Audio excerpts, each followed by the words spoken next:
২৮ April মধ্যরাত ক্রমশই সামরিক উত্তেজনা বৃদ্ধি পেতে থাকা প্রতিবেশী ভারতের বিরুদ্ধে আরও এক নির্ঘুম রাত পাকিস্তানি বহরে।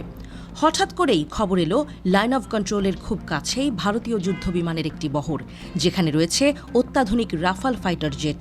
কিন্তু নিয়ন্ত্রণ রেখার এতটা কাছে থাকার কথা নয় তাদের।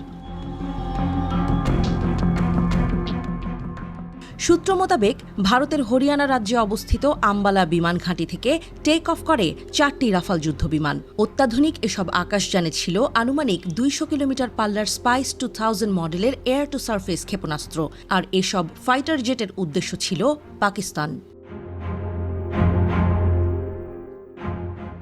ঘণ্টায় 1200 কিলোমিটার গতিতে দ্রুতই জম্মু কাশ্মীরে পাকিস্তানের আকাশসীমার খুব কাছে পৌঁছে যায় যুদ্ধবিমানগুলো। মাটি থেকে 40,000 ফুট উচ্চতায় যখন উঠছিল রাফালের বহর, তখনই পাকিস্তান বিমান বাহিনীর রাডারে ধরা পড়ে যুদ্ধযানগুলো। পর মুহূর্তেই ফাইটার জেটগুলোকে সাইবার সিস্টেমের মাধ্যমে জ্যাম করার সিদ্ধান্ত নেয় পাকিস্তানের বিমান বাহিনী।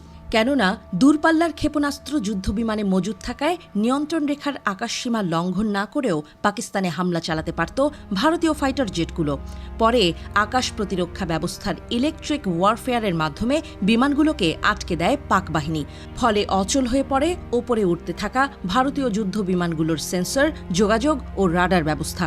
এক পর্যায়ে গ্রাউন্ড স্টেশনের সাথে যোগাযোগ হারিয়ে ফেলে রাফাল বিমানগুলো।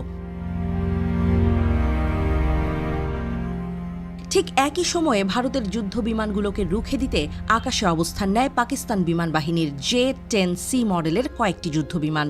এক পর্যায়ে রাফালের বহরকে ধাওয়া করে পাকিস্তানি বিমানগুলো। বাধ্য হয়ে পালায় ভারতীয় যুদ্ধ বিমানগুলো। এক প্রতিবেদনে বিষয়টি জানিয়েছে পাকিস্তানি সংবাদ মাধ্যম জিও টিভি। এছাড়াও এক টিভি শোতে বিষয়টি নিশ্চিত করে স্বয়ং পাক প্রতিরক্ষামন্ত্রী খাজা আসিফ। একাধিক সামরিক সূত্রের ধারণা, সেদিন রাতে সাইবার জ্যামিংয়ের মাধ্যমে যুদ্ধ বিমানগুলোকে আটকানো না গেলে পাকিস্তানে হামলা চালাতে সক্ষম হতে পারত ভারত। সে রাতে পাকিস্তানের মান্ধাতার আমলের বিমানের তাড়া খেয়েই পালিয়েছিল ভারতের 4.5 জেনারেশনের ফাইটার জেট। বলে রাখা ভালো, অত্যাধুনিক মার্কিন F-16 সহ পাক বিমান বাহিনীর ভাণ্ডারে রয়েছে JF-10 এবং JF-17 এর মতো যুদ্ধবিমান, সার্বভৌমত্ব রক্ষার্থে যেগুলো ভারত সীমান্তবর্তী ঘাঁটিগুলোতে মোতায়েন করেছে পাকিস্তান। কৌশলগত কারণেই যেগুলোর প্রকৃত সংখ্যা তথ্য প্রকাশ করে না ইসলামাবাদ।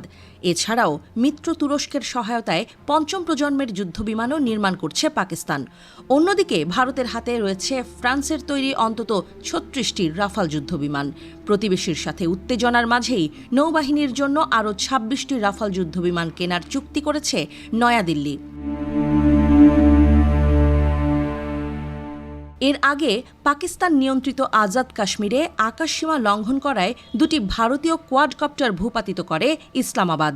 ISPR এর এক বিবৃতিতে যা নিশ্চিত করা হয়।